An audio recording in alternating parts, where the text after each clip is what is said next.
Hello students, welcome again all of you. So today we are going to discuss our next topic, that is solubility of the solution.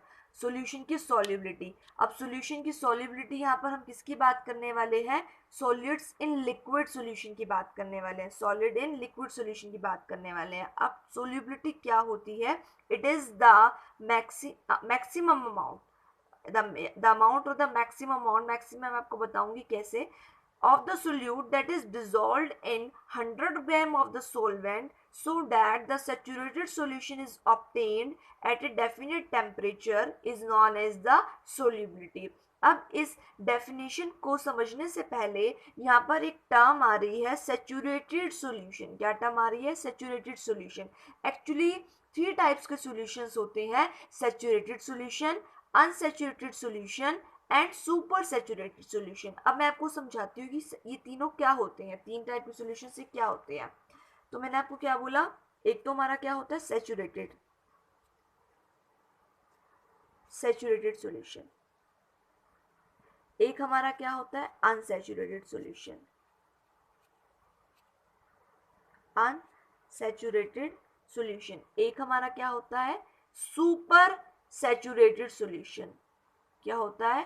Super saturated solution. Let's say I have a beaker.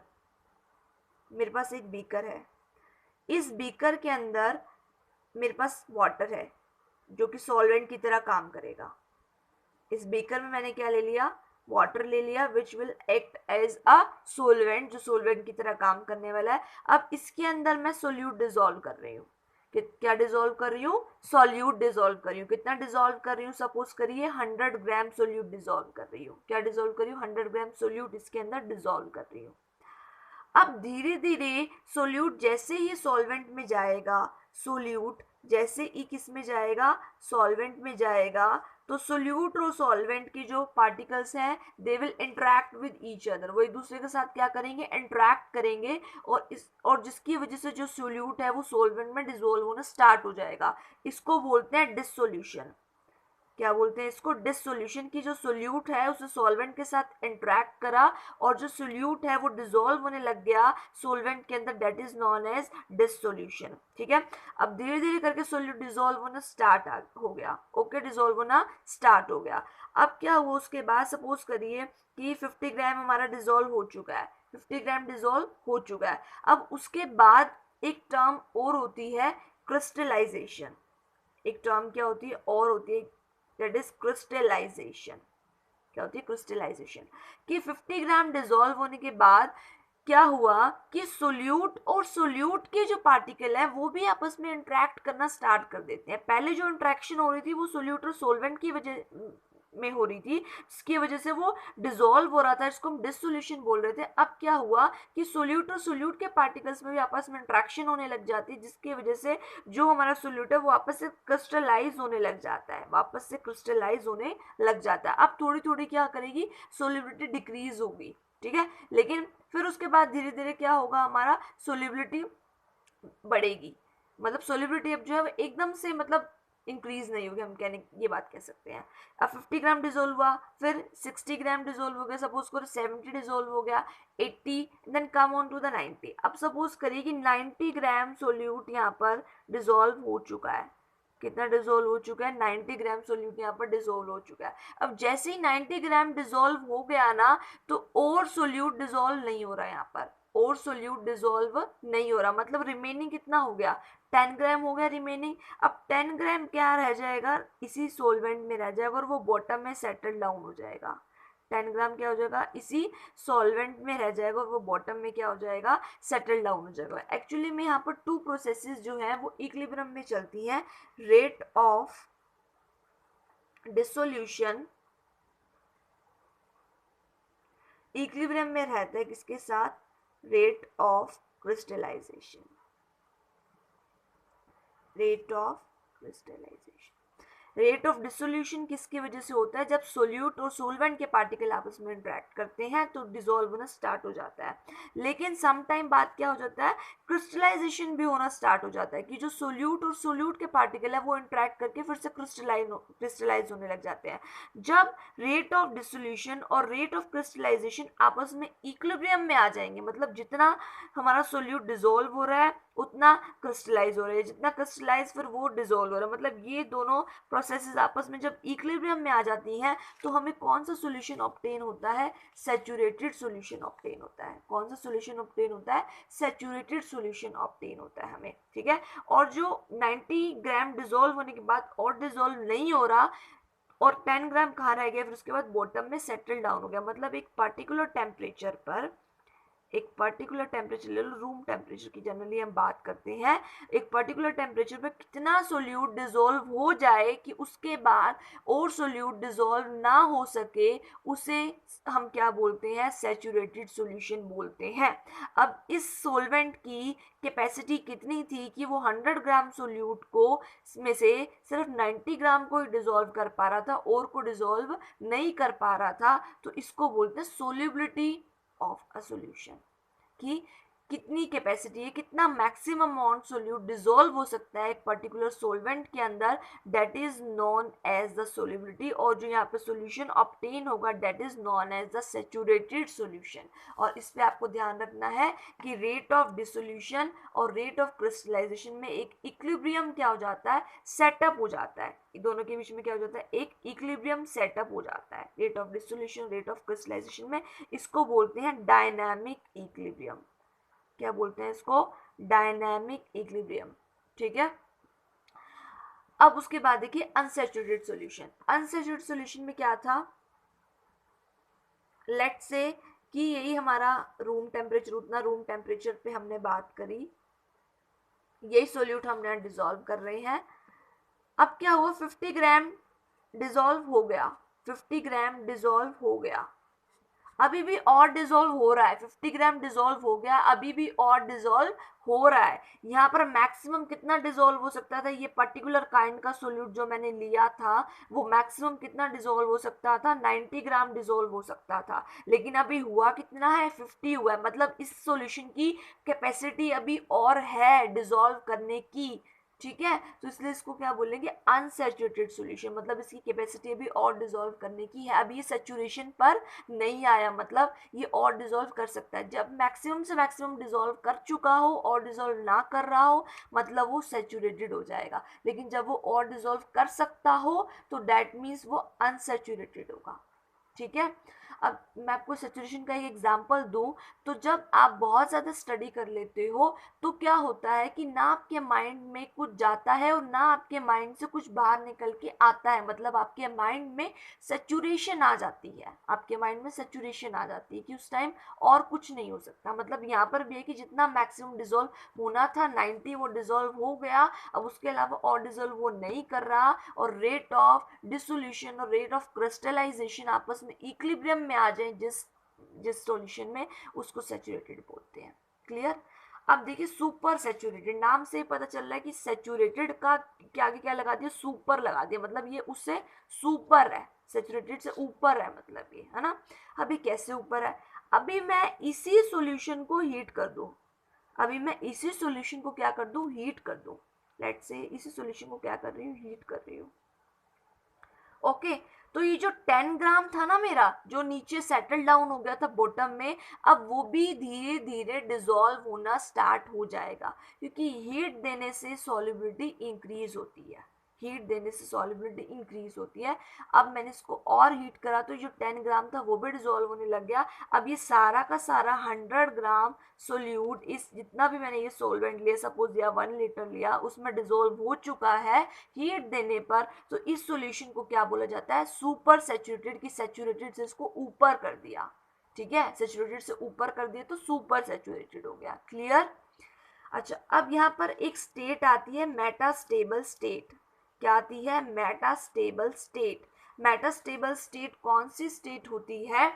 जिस state में हमारा, देखो अब हमने इसको heat करा तो सारा का सारा सोल्यूट डिसॉल्व हो गया ना इस सॉल्वेंट के अंदर, मतलब ये तब तक रहेगा डिसॉल्व जब तक मुझे इस सॉल्यूशन को हीट मिलती रहेगी। मतलब नीचे से मैंने बर्नर लगा रखा है, वो बर्नर इसको हीट दे रहा है और ये जो सॉल्यूशन है वो स्टेबल रहेगा।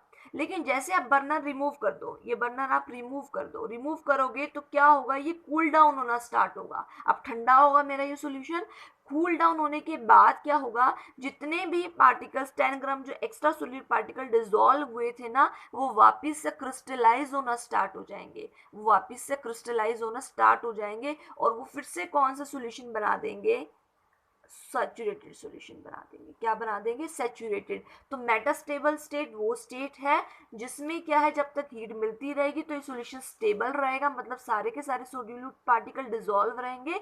लेकिन जैसे ही मेरा टेम्परेचर लोअर डाउन हो जाएगा, मैं हीट को रिमूव कर दूंगी, तो क्या होगा, फिर से जितने भी एक्स्ट्रा सोल्यूट पार्टिकल यहाँ पर डिसॉल्व हुए थे वो फिर से क्रिस्टलाइज हो जाएंगे और सेटल डाउन कहाँ हो जाएंगे, बॉटम पर। क्योंकि इस सॉल्यूशन की कैपेसिटी रूम टेम्परेचर पर 90 ग्राम को ही सॉल्यूट, मैंने क्या बोला, इस सॉल्वेंट की कैपेसिटी जो थी वो 90 ग्राम सोल्यूट को डिसॉल्व करने की थी एट रूम टेम्परेचर, इसलिए वापस से किस में आ जाएगा, सैचुरेशन में आ जाएगा।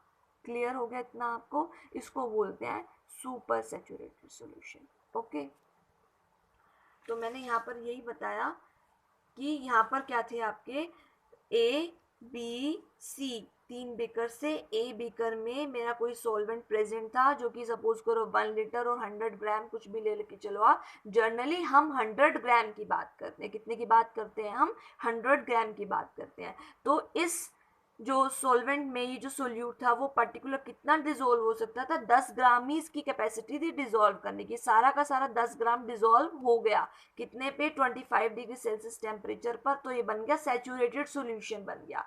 10 ग्राम से अगर मैं और डाल रही हूँ ज़्यादा तो वो डिसॉल्व नहीं करेगा, ठीक है। अब सपोज करिए 5 ग्राम डिसॉल्व हुआ, इनिशियली 5 ग्राम डिसॉल्व हुआ, तो 5 ग्राम डिसॉल्व हुआ, तो अब मैक्सिमम कितना डिसॉल्व करा था, 10 डिसॉल्व करा था, लेकिन कितना किया, 5 किया। तो ये क्या है, अभी अनसैचुरेटेड है, कि इसकी सैचुरेशन पॉइंट नहीं आया, ये और सोल्यूट को डिसॉल्व कर सकता है। तो ये भी एट 25 डिग्री सेल्सियस पे क्या है, अनसैचुरेटेड है। अब मैंने एक्स्ट्रा 5 और डिसॉल्व कर दिया, एक्स्ट्रा 5 और डिसॉल्व कर दिया, एक्स्ट्रा 5 और डिसॉल्व करने से 10 ग्राम तो था, वो तो डिसॉल्व फॉर्म में है ही सही, that is in the dissolve form. Extra 5 कहाँ पे रहेगा, बॉटम पे सेटल डाउन हो जाएगा, ये क्या हो गया, बॉटम पे सेटल डाउन हो गया, एक्स्ट्रा 5 ग्राम, ठीक है।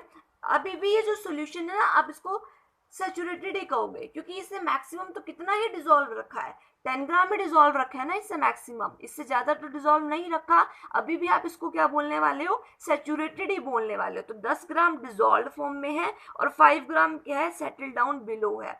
एक्चुअली में यहाँ पर क्या होता है कि अभी मैंने आपको डायनामिक इक्विलिब्रियम के बारे में बताया। डायनामिक इक्विलिब्रियम का मतलब यहाँ पर क्या होता है कि जो यहाँ पे ना मोशन होती रहती है, कि जो 10 ग्राम जो हमारा डिसॉल्व फॉर्म है उसमें से 1 ग्राम डिसॉल्व 1 ग्राम अनडिसॉल्व में चला जाता है, और 1 ग्राम अनडिसॉल्व 1 ग्राम डिसॉल्व में चला जाता है। मतलब डिसॉल्व और अनडिसॉल्व आपस में मूव करते रहते हैं, डिसॉल्व और अनडिसॉल्व आपस में क्या करते रहते हैं, मूव करते रहते हैं। कि 1 ग्राम डिसॉल्व किस में गया, अनडिसॉल्व में गया, 1 ग्राम फिर उल्टा ही अनडिसॉल्व किस में आ जाएगा, डिसॉल्व। मतलब यहाँ पे तो कितना रहने वाला है, 10 ग्राम ही रहने वाला है। तो यहाँ पर वही हुआ कि एक इक्विलिब्रियम सेटअप होता है अनडिसॉल्व और डिसॉल्व में। मतलब किसमें इक्विलिब्रियम सेटअप रहता है, रेट ऑफ डिसोल्यूशन और रेट ऑफ क्रिस्टलाइजेशन के अंदर। डिसोल्यूशन मतलब डिसॉल्व होना, क्रिस्टलाइजेशन मतलब वापिस से आ जाना, सोल्यूट जो है वो वापस से क्रिस्टलाइज होकर आ जाना। डिसोल्यूशन अभी मैंने आपको बताया कब होगा डिसोल्यूशन, जब सोल्यूट के पार्टिकल्स क्या करेंगे, आपस में इंटरैक्ट करेंगे, सॉरी जब सोल्यूट और सोलवेंट के पार्टिकल आपस में इंटरैक्ट करेंगे तो आपका क्या होगा, डिसोल्यूशन। और क्रिस्टलाइजेशन कब होगा, जब आपका सोल्यूट और सोल्यूट के पार्टिकल आपस में इंटरैक्ट करने लग जाएंगे, तो हो जाएगा वो क्रिस्टलाइजेशन। ठीक है, तो सैचुरेटेड सॉल्यूशन में आप हमेशा ध्यान रखिएगा, rate of dissolution, rate of crystallization आपस में इक्विलिब्रियम में होते हैं, या जो अनडिसॉल्व फॉर्म है और डिसॉल्व फॉर्म है दे आर इन इक्विलिब्रियम। इसी इक्विलिब्रियम को आप डायनामिक बोलते हैं। आपको ऐसे दिखाई नहीं देगा बाहर से कि वो जो डिसॉल्व है वो अनडिसॉल्व में जा रहा है, या अनडिसॉल्व है वो डिसॉल्व में जा रहा है। मतलब जो डिसॉल्व हो रहा है वो फिर से क्रिस्टलाइज हो रहा है, वो क्रिस्टलाइज हो रहा है वो फिर से डिसॉल्व हो रहा है। आपको लगेगा कि स्टैटिक चल रहा है अंदर सब कुछ, लेकिन स्टैटिक इक्विलिब्रियम नहीं होता, वहां पर रेस्ट में कुछ नहीं रहता, पार्टिकल मोशन करते रहते हैं वहाँ पे, जो हमारे सोल्यूट पार्टिकल है, सोलवेंट पार्टिकल्स है, वो उनका मोशन अंदर रहता ही है, ठीक है। अब लेट से हम इसको हीट कर दिया, इसको हमने क्या कर दिया, हीट कर दिया। हीट करने से जो 5 ग्राम बॉटम में सेटल डाउन है वो भी क्या हो जाएगा, इस डिजोल्व के साथ आ जाएगा, डिजोल्व था इसके साथ धीरे धीरे ऊपर आ गया, ये 5 ग्राम भी धीरे धीरे कहाँ आ गया, ये ऊपर की तरफ जा रहा है। अब इसके साथ ये डिजोल्व हो जाएगा, सपोज टेम्परेचर मैंने कितना कर दिया, 60 डिग्री सेल्सियस कर दिया। अब ये क्या बन गया, सुपर सैचुरेटेड, क्या बन गया, सुपर सैचुरेटेड, जिसमें 10 ग्राम इनिशियली जो डिजोल्व ये कर सकता था सोलवेंट, अब 10 ग्राम तो डिजोल्व था ही सही, 5 ग्राम और डिजोल्व हो गया। कब हो गया, जब मैंने इस टेम्परेचर को क्या कर दिया, बढ़ा दिया, इंक्रीज कर दिया, तो अब ये दोनों डिजोल्व हो चुके हैं, इसको बोलेंगे सुपर सैचुरेटेड। लेकिन जैसे ही आप बर्नर को हटा देंगे, इसको कूल डाउन करेंगे, तो जो एक्स्ट्रा 5 डिजोल्व हुआ है वो फिर से क्रिस्टलाइज होकर बॉटम पर सेटल डाउन हो जाएगा, फिर से क्रिस्टलाइज होकर बॉटम पर सेटल डाउन हो जाएगा, फिर से वो कौन सा सॉल्यूशन बन जाएगा, सैचुरेटेड सॉल्यूशन। कौन सा, सैचुरेटेड सॉल्यूशन। अब मेटास्टेबल स्टेट मैंने आपको बता दी कि ये वो स्टेट होती है जब तक आप हीट देते रहेंगे तो जो सारा सोल्यूट है वो डिजोल्व हो जाएगा, लेकिन जैसे ही आप इसकी हीट को रिमूव कर देंगे, कूल डाउन होगा हमारा सॉल्यूशन, वो फिर से सैचुरेटेड बन जाएगा, मतलब वो अनस्टेबल हो जाएगा। क्लियर, ये था हमारा solubility of solids in liquid, ठीक है। अब उसके बाद किन फैक्टर्स पे डिपेंड करती है हमारी solubility of the solid in solution. अब इसके फैक्टर्स देखिए, the solubility depends upon temperature, nature of solute and nature of solvent. अब कैसे देखिएगा, factors of solubility, nature of solute and the solvent. Nature of solute and the solvent में देखो क्या बात हम कर रहे हैं, like dissolves like, like dissolve like, मतलब क्या है कि polar dissolve polar, non polar dissolve non polar. मतलब पोलर अगर सोल्यूट है तो किस में डिजोल्व होगा, पोलर सॉल्वेंट में डिजोल्व होगा। अगर नॉन पोलर सोल्यूट है तो किस में डिजोल्व होगा, नॉन पोलर सोल्वेंट में डिजोल्व होगा। ओके, NaCl आपका क्या होता है, पोलर होता है, तो वो किस में डिजोल्व होगा, पोलर सोल्वेंट में, और पोलर सोल्वेंट हमारा क्या होता है, वाटर, ठीक है। ऐसे ही हमारा नॉन पोलर सोल्यूट, मैंने नैफ्थलीन की बॉल ले ली, क्या नैफ्थलीन की बॉल पानी में डिजोल्व होती है, नो।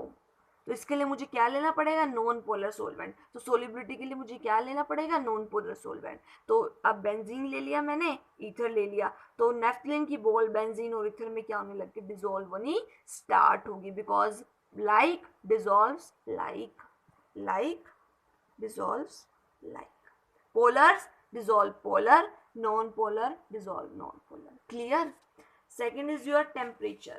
देखो, for endothermic process, endothermic process जिसमें हीट एब्जॉर्ब होती है, तो टेम्परेचर बढ़ाने से सोल्युबिलिटी बढ़ेगी, ठीक है। फॉर एक्सोथर्मिक प्रोसेस टेम्परेचर बढ़ाने से सोल्युबिलिटी कम होगी। इसका क्या मीनिंग है, अब पहली प्रोसेस एंडोथर्मिक है, एंडोथर्मिक प्रोसेस से अगर आप टेम्परेचर दे रहे हैं तो ली चैटलियर प्रिंसिपल क्या कहता है कि इक्विलिब्रियम कहाँ शिफ्ट होने वाला है, जहाँ पर undo the effect of the applied change, मतलब वो क्या करता है, अप्लाइड चेंज के इफेक्ट को अनडू करता है। तो यहाँ पर क्या है, हमारा टेम्परेचर यहाँ पर कम है, तो टेम्परेचर आप बढ़ा रहे हैं तो सोल्युबिलिटी क्या करेगी, इंक्रीज करेगी, मतलब इक्विलिब्रियम आपका राइट में शिफ्ट होने वाला है। और जब आप एक्सोथर्मिक प्रोसेस है, मतलब पहले उसमें क्या निकल रही है, हीट निकल रही है, सिस्टम में क्या निकल रही है, सिस्टम में क्या निकल रही है, हीट रिलीज हो रही है सिस्टम में। आप और टेम्परेचर बढ़ा रहे हो, आप और टेम्परेचर बढ़ा रहे हो, पहले हीट निकल रही है, आप और बढ़ा रहे हो, तो मतलब इधर क्या हो गया, टेम्परेचर ज्यादा हो गया राइट हैंड साइड पे, तो इक्विलिब्रियम कहाँ मूव करेगा, लेफ्ट साइड मूव करेगा। इक्विलिब्रियम लेफ्ट साइड मूव करेगा तो मतलब सोल्युबिलिटी क्या हो जाएगी, डिक्रीज हो जाएगी। क्लियर है, ये according to the Le Chatelier principle, कि जब आपका एंडोथर्मिक रिएक्शन था तो हीट कम थी, तो टेम्परेचर बढ़ाओगे तो ऑब्वियस है इक्विलिब्रियम कहाँ जाने वाला है, राइट हैंड साइड जाने वाला है, इक्विलिब्रियम राइट हैंड साइड जाने वाला है, जिसकी वजह से सोल्युबिलिटी बढ़ेगी। लेकिन जब आप एक्सोथर्मिक की बात करें, पहले उसमें हीट निकल रही है, आप और ऊपर से टेम्परेचर दे जा रहे हो, तो टेम्परेचर बढ़ गया ना, मतलब टेम्परेचर क्या हो गया, सिस्टम में बढ़ गया, टेम्परेचर बढ़ गया तो इसका मतलब जो इक्विलिब्रियम है वो कहाँ जाने वाला है, लेफ्ट हैंड साइड जाने वाला है। लेफ्ट हैंड साइड जाने वाला तो मतलब वो सोल्युबिलिटी को क्या करेगा, decrease. So for endothermic process solubility will increase on increasing the temperature. So for exothermic process the solubility decreases on increasing the temperature। Clear है। अब एक फैक्टर यहाँ पर प्रेशर का भी होता है। अब वो प्रेशर का फैक्टर जो है वो किसके लिए होता है, generally it is on the solubility of gases in liquid, वो गैसेस की सॉलिबिलिटी को बताता है लिक्विड्स के अंदर, वो सॉलिड लिक्विड के लिए नहीं है, वो गैसेस की सॉलिबिलिटी है लिक्विड्स के अंदर। इसके लिए हेनरी लॉज आएगा आगे आपका सॉल्यूशंस के अंदर ही, तो प्रेशर वाला फैक्टर मैं वहां पर एक्सप्लेन करूंगी आपको। ओके अच्छा, उसके बाद आप देखिए यूनिट्स, क्या देखिए उसके बाद आप यूनिट्स ऑफ द सोलिबिलिटी। अब देखिए एक पर्टिकुलर मास सोल्यूट का आप डिसॉल्व कर रहे हैं, लेट से 100 ग्राम ऑफ सोलवेंट में, पर्टिकुलर मास ऑफ सोल्यूट आप डिसॉल्व कर रहे हैं 100 ग्राम ऑफ सोलवेंट के अंदर आप डिसॉल्व कर रहे हैं, ठीक है। अगर मैं वही मास के टर्म्स में बात ना करूं कि मैं बोलूं इतने मोल सोल्यूट के इतने ग्राम सोलवेंट में डिसॉल्व हो रहे हैं, इतने मोल सोल्यूट के इतने ग्राम सॉल्वेंट में डिसॉल्व हो सकते हैं, ये भी तो बोल सकती हूँ ना मैं। तो मास को आप मोल्स में चेंज कर सकते हैं, यस और नो, है ना, कि मैं बोलूँ कि 10 ग्राम आपका डिसॉल्व हो रहा है 100 ग्राम सॉल्वेंट में, तो आपको मोल्स का पता है formula N is equals to given weight by molecular weight, given weight by molecular weight. तो गिवन वेट 10 ग्राम, जो भी आपको सोल्यूट होगा उसका मॉलिक्यूलर मास आप निकाल लेंगे और वहां से नंबर ऑफ मोल्स आ जाएंगे आपके, ठीक है। सो सपोज करिए 10 हमारा डिजोल्व गिवन था, डिजोल्व हो रहा था, और मैंने कोई कंपाउंड लिया, उसका जो मोलर मास है वो सपोज करिए आप कितना है 50 सपोज करिए, तो number of moles will be 1/5, 0.2 moles are there, 0.2 moles are there. So 0.2 moles dissolve हो रहे हैं 100 ग्राम ऑफ सोलवेंट में, तो उससे आप बोलेंगे मोलर सोलिबिलिटी की, मोल्स डिजोल्व हो रहे हैं आपके। अब देखिए बी, आपके यहाँ पर क्या है, ग्राम डिजोल्व हो रहे हैं 1 लीटर सोलवेंट में। यहाँ पे मैं कहती हूँ 100 ग्राम सोलवेंट, यहाँ पे मैं बोल रही हूँ 1 लीटर, मैं 100 ग्राम और 1 लीटर की बात कर सकती हूँ, और 1 लीटर या किसके इक्वल होता है 1 डेसीमीटर क्यूब के, तो इसको क्या बोलेंगे ग्राम सोलिबिलिटी। जब भी ग्राम डिजोल्व हो रहे हो सोलवेंट में दैट इज ग्राम सोलिबिलिटी, जब भी मॉल्स डिजोल्व हो रहे हैं सोलवेंट में दैट इज मोलर सोलिबिलिटी। अब यहाँ भी मॉल्स में आप कन्वर्ट कर सकते हैं ना, अब मोल्स डिसॉल्व हो रहे हैं 1 लीटर सॉल्वेंट में, दैट इज मोलर सोलिबिलिटी। तो अगर फर्स्ट वाली अगर हम टर्म देखें तो उसमें ग्राम ग्राम में डिसॉल्व हो रहा है, ग्राम ग्राम में डिसॉल्व हो रहा है ना, तो gram by gram, no unit, clear. Second वाले केस में, बी केस में आ जाइए, बी केस में क्या कर रहे हैं आप, ग्राम को लीटर में डिसॉल्व कर रहे हैं, ग्राम को लीटर में या मोल्स को लीटर में कर रहे हैं, है ना, ग्राम को लीटर में या मोल्स को लीटर में कर रहे हैं, तो क्या बन जाएगा ग्राम बाय लीटर और मोल्स बाय लीटर या मोल्स बाय डेसीमीटर क्यूब, तो ये क्या बन गई मोलर सोलिबिलिटी, क्या बन गई मोलर सोलिबिलिटी। इसलिए जो हमारी स्ट्रेंथ है हम उसको किस में बताते हैं, स्ट्रेंथ को हम किस में बताते हैं, ग्राम पर लीटर में बताते हैं, स्ट्रेंथ को किस में बताते हैं, ग्राम पर लीटर, मतलब ये जो सोल्यूट है इतने ग्राम डिसॉल्व हो रहा है इतने लीटर सॉल्वेंट के अंदर, दैट इज योर सोलिबिलिटी, और इसी को आप स्ट्रेंथ भी बोलते हैं, स्ट्रेंथ ऑफ सॉल्यूशन। जब हम कंसंट्रेशन टर्म्स, इसके बाद हमारा नेक्स्ट टॉपिक रहेगा उसमें हम स्टडी करेंगे। ओके तो इतना आपको क्लियर हुआ होगा, आई होप सो। अब दोबारा से आप रिकॉर्डिंग देख सकते हैं इसकी, और इसके नोट्स प्रिपेयर आप कर सकते हैं। ओके सो इसके बाद हमारा नेक्स्ट टॉपिक रहेगा कंसंट्रेशन टर्म्स, तो वो कंसंट्रेशन टर्म्स हम नेक्स्ट टॉपिक में स्टडी करने वाले हैं। Okay thank you.